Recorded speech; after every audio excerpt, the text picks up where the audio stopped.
Assalamualaikum warahmatullahi wabarakatuh. Apa kabarnya hari ini? Semoga Ananda semua dalam keadaan sehat. Amin ya rabbal alamin. Semoga Allah senantiasa membimbing kita dan memberkahi setiap langkah kita semua. Baiklah Ananda yang soleh dan soleha semua, hari ini kita akan melanjutkan kegiatan belajar mengajar kita. Walaupun belajar jarak jauh ya, nggak apa-apa, tetap semangat. Hari ini kalian akan bertemu dengan Bunda Trisna di Mapel kombinasi 3. Tetapi untuk hari ini kita akan membahas tentang materi PPKN, yaitu tentang strategi penyelesaian permasalahan yang muncul dalam keberagaman masyarakat Indonesia. Oke, 2 pekan yang lalu Bunda sudah menyampaikan ya materi tentang harmoni dalam keberagaman masyarakat Indonesia. Kemarin Bunda telah berikan kalian PowerPoint ya. Di sana Bunda telah buatkan ya, telah Bunda jelaskan yaitu apa keberagaman masyarakat Indonesia, yang mana bentuk keberagaman masyarakat Indonesia yang dipelajari dalam materi ini ada 3, yaitu ada keberagaman sosial budaya pada masyarakat, yang kedua keberagaman ekonomi masyarakat, dan yang ketiga keberagaman gender masyarakat. Terus juga kita telah mempelajari permasalahan dan akibat yang muncul dalam keberagaman masyarakat Indonesia. Nah, untuk hari ini kita akan belajar ke strateginya ya, strategi menyelesaikan permasalahan keberagaman tersebut. Baiklah, silakan Ananda siapkan buku tulisnya. Kalian catat jika ada penjelasannya Bunda ini yang penting ya, catat di buku tulisnya. Buka juga buku cetaknya halaman 132. Oke. Sebelum itu Bunda akan menyampaikan tujuan pembelajaran kita, yaitu peserta didik dapat menjelaskan strategi penyelesaian permasalahan yang muncul dalam keberagaman masyarakat Indonesia dengan benar. Oke, itu ya jadi tujuan pembelajaran kita. Kita lanjutkan ke materinya.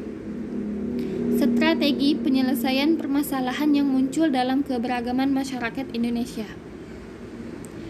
Keberagaman yang ada di Indonesia sering menimbulkan konflik. Gak mungkin ya gak ada konflik, pasti namanya keberagaman aja banyak ya, pasti ada konfliknya ya, ada permasalahan. Di sini kita akan mempelajari strateginya bagaimana. Sejatinya, hal tersebut dapat dikendalikan dan diatasi apabila perbedaan kebudayaan dan keberagaman tersebut dikelola dengan baik sehingga harmoni dalam keberagaman dapat tercipta. Nah, berikut Bunda akan menjelaskan satu persatu ya strategi penyelesaian permasalahan. Kita mulai dari yang pertama, strategi penyelesaian permasalahan keberagaman sosial budaya. Keberagaman sosial budaya yang ada dalam masyarakat Indonesia sering dikaitkan dengan kehidupan budaya tiap daerah atau suku bangsa tempatnya berada. Hal tersebut salah satu upaya atau strategi yang dapat kita lakukan untuk mengharmonisasikan keberagaman sosial budaya adalah dengan menggunakan kearifan lokal. Apa sih kearifan lokal itu? Kearifan lokal atau local wisdom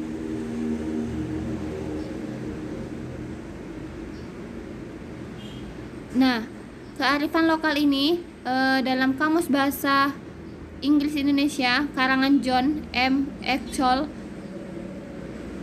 Exels dan Hasan, lokal itu berarti setempat, sedangkan wisdom itu kearifan berarti kebijaksanaan. Kalau secara umum, local wisdom atau kearifan lokal ini bersifat bijaksana, penuh kearifan, bernilai baik, yang tertanam dan diikuti oleh anggota masyarakatnya. Oke, secara sederhana kearifan lokal dapat diartikan sebagai kepribadian, identitas kultural masyarakat yang berupa nilai, norma, etika, kepercayaan, adat istiadat, dan aturan khusus yang telah teruji kemampuannya sehingga dapat bertahan secara terus-menerus. Nah, itu pengertian kearifan lokal secara sederhana ya. Kita akan memakai pengertian yang itu ya, pengertian kearifan lokal yang secara sederhana. Selanjutnya, di sini Bunda akan memberikan satu contoh kearifan lokal. Kalau di bukunya itu ada ya di halaman 133 contoh kearifan lokal, tetapi itu bukan berasal dari Sumatera Selatan, tapi itu contohnya kearifan lokal dari Kalimantan Timur tentang tradisi Tane Olen dari Dayak Kenya Kalimantan Timur. Nah, bisa kalian baca ya di buku bahwa dalam tradisi tersebut menceritakan itu tradisi tentang kawasan hutan rimba yang dilindungi secara adat. Nah, sanksi adatnya untuk pelanggar sangat efektif untuk mengkonservasi dan menjaga hutan. Tapi di sini Bunda akan memberikan contoh kearifan lokal yang ada di Sumatera Selatan. Berikut contohnya.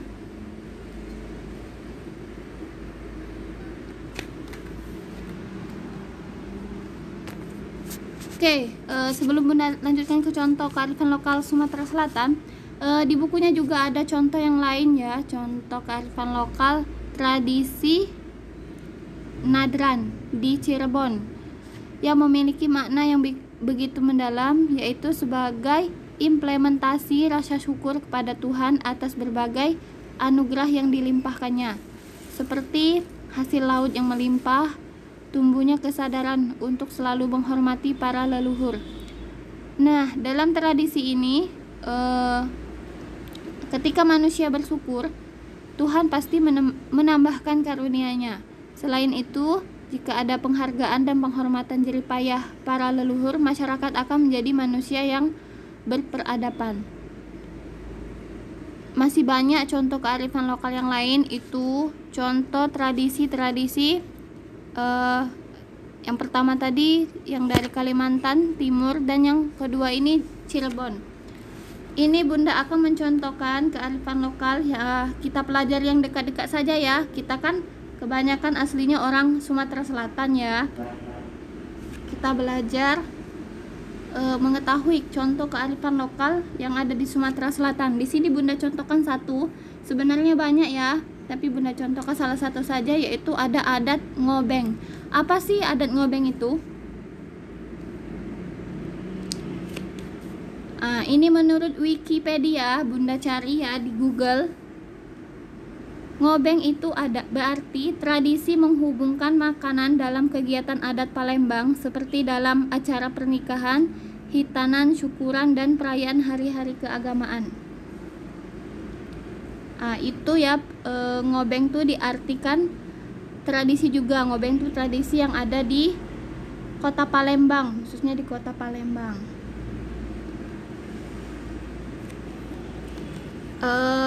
Sudah pernah mendengar belum tradisi ngobeng ini? Bunda aja baru kali ini dengarnya tradisi ngobeng.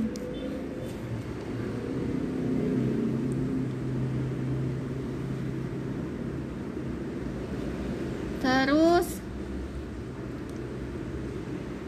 tradisi ini maksudnya ya, tradisi dari ngobeng ini ialah ketika ada acara, misalnya acara pernikahan. Nah, acara pernikahan kan yang tuan rumahnya pasti kan mengundang orang-orang ya, orang tetangga, terus keluarga yang jauh atau yang keluarga yang dekat kan diundang semua. Terus nanti misalnya acaranya dilaksanakan di rumahnya sendiri. Nah, biasanya itu dikumpulkan orang-orang. Tapi di sini cuma dipilih 8 orang ya, duduk bersila dengan membentuk lingkaran, saling berhadapan. Nah, mereka siap menyantap nasi dengan beragam lauknya yang berada di tengah-tengah. Cara makan tersebut itulah yang disebut dengan adat ngobeng. Cara makan mereka kan kalau bahasa tempat bunda itu namanya ya ngidang. Nah, tapi kalau di Palembang itu nama adatnya ngobeng. Makannya itu secara bersama-sama duduk bersila. Tapi di sini orangnya ada 8 orang dan nanti dihidangkan makanannya. Terus biasanya kalau tempatnya itu ada tempat bapak-bapak, ibu-ibu ya, dibedakan ya. Nah, itu adalah tradisi yang ada di Sumatera Selatan, yaitu di Kota Palembang, adat ngobeng. Cara makan ya, cara makan bersama-sama. Tetapi sayang di zaman sekarang ya, sudah modern, yang sudah semakin maju, kearifan lokal khususnya adat ngobeng itu sekarang nampaknya sudah menghilang ya. Mengapa? Karena orang sekarang apalagi di Kota Palembang ya, kalau mengadakan acara pernikahan biasanya itu di gedung. Jadi adat ngobengnya hilang, makannya kan sendiri-sendiri di kursi ya, walaupun rame-rame, tapi maksudnya nggak ada lagi adat ngobengnya, nggak ngidang, nggak makannya duduk bersila, nah, tetapi di kursi. Nah, itu ya contoh salah satu kearifan lokal, yaitu adat ngobeng. Oke, bunda lanjutkan ke yang kedua, strategi penyelesaian permasalahan keberagaman ekonomi. Nah, untuk penyelesaian keberagaman ekonomi ini ada 4. Yang pertama, pemerataan pembangunan yaitu yang mana dilakukan oleh pemerintah sehingga masyarakat pedesaan dapat menikmati fasilitas yang memadai untuk memenuhi kebutuhan hidupnya. Nah, ini pemerataan pembangunan ini yang turun tangan langsung pemerintah ya. Strategi penyelesaiannya langsung pemerintah yang turun tangan. Terus yang kedua juga langsung dengan pemerintah, adanya pelatihan atau penyuluhan yang secara berkala bagi para petani agar dapat meningkatkan hasil produksinya dengan penanaman bibit unggul dan pemasaran hasil panennya dengan harga yang wajar dan dapat menyetarakan para petani. Terus yang ketiga yaitu melakukan kebijakan yang dapat membantu para nelayan khususnya dalam hal proses penangkapan ikan agar dapat menangkap ikan dengan hasil yang maksimal. Tadi kalau yang kedua itu pelatihan penyuluhan untuk para petani. Nah, untuk yang ketiga ini melakukan kebijakan yang dapat membantu para nelayan ya. Terus yang keempat, adanya regulasi atau perundang-undangan yang jelas dan tidak merugikan satu pihak dalam kegiatan usaha yang dilakukan dalam bidang industri. Nah, di sini dikeluarkanlah peraturan perundang-undangan yang jelas, yang tegas, dan yang pastinya sudah disahkan ya. Yang sudah ditetapkan oleh MPR. Dari undang-undang itulah permasalahan-permasalahan itu dapat diselesaikan. Oke, bunda lanjutkan ya ke yang 3. Strategi penyelesaian permasalahan keberagaman gender. Kesenjangan gender adalah adanya perbedaan akses atau peluang untuk memperoleh sumber daya pembangunan antara laki-laki dan perempuan di berbagai bidang pembangunan. Dengan demikian, hal tersebut menimbulkan perbedaan partisipasi tiap pihak, terjadi manfaat dari hasil pembangunan tidak dirasakan secara adil dan merata. Untuk strategi atau upaya yang dapat dilakukan pemerintah ada 2. Yang pertama, ada program kesetaraan gender terintegrasi dalam berbagai program kegiatan dari sektor pembangunan yang terkait. Itu ada 4 poin ya, di bukunya bisa dilihat. Yang pertama itu ada memperoleh akses yang sama kepada sumber daya pembangunan. Yang kedua, berpartisipasi yang sama dalam pembangunan termasuk proses pengambilan keputusan. Yang ketiga, memiliki kontrol yang sama atas sumber daya pembangunan. Yang keempat, memperoleh manfaat yang sama dari hasil pembangunan. Terus upaya yang kedua yang dapat dilakukan pemerintah yaitu meningkatnya perlindungan perempuan dari berbagai tindak kekerasan yang ditandai dengan 3 poin, yaitu yang pertama, meningkatkan jumlah kebijakan perlindungan perempuan. Yang kedua, meningkatkan jumlah lembaga yang melaksanakan perlindungan perempuan. Dan yang ketiga, meningkatkan persentase kasus kekerasan terhadap perempuan yang mendapat layanan komprehensif. Nah, itu ada 2 upaya yang dapat dilakukan pemerintah. Selanjutnya ya, Gender itu menurut Peraturan Menteri Pemberdayaan dan Perlindungan Anak Republik Indonesia Nomor 01 Tahun 2015, isu gender dan anak merupakan masalah utama dalam pembangunan, khususnya pembangunan sumber daya manusia.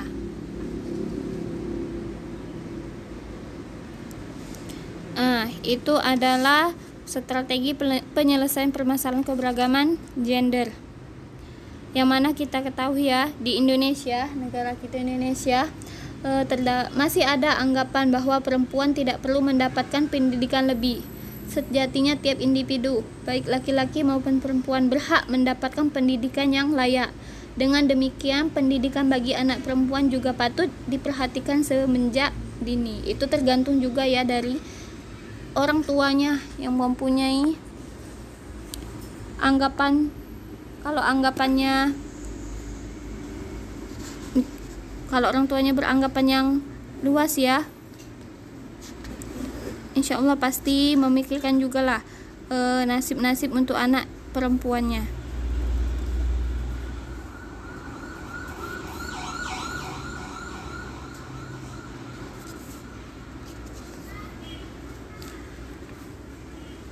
Oke, itu saja mungkin yang dapat Bunda sampaikan, yang Bunda dijelaskan ya.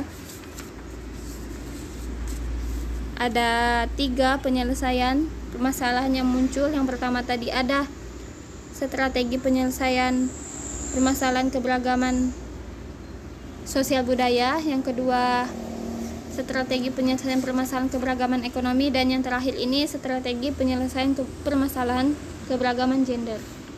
Jika ada yang ingin ditanyakan, boleh kalian komentar di kolom komentar di Edmodo. Boleh juga japri Bunda di WA. Silahkan Bunda tunggu ya. Oke, setelah ini kalian pantau Edmodonya. Bunda akan memberikan instruksi selanjutnya. Terima kasih. Oke, mungkin itu saja yang dapat Bunda sampaikan. Jika ada kata-kata yang salah, Bunda mohon maaf. Bunda akhiri dengan ucapan wassalamualaikum warahmatullahi wabarakatuh. Semangat Ananda semua.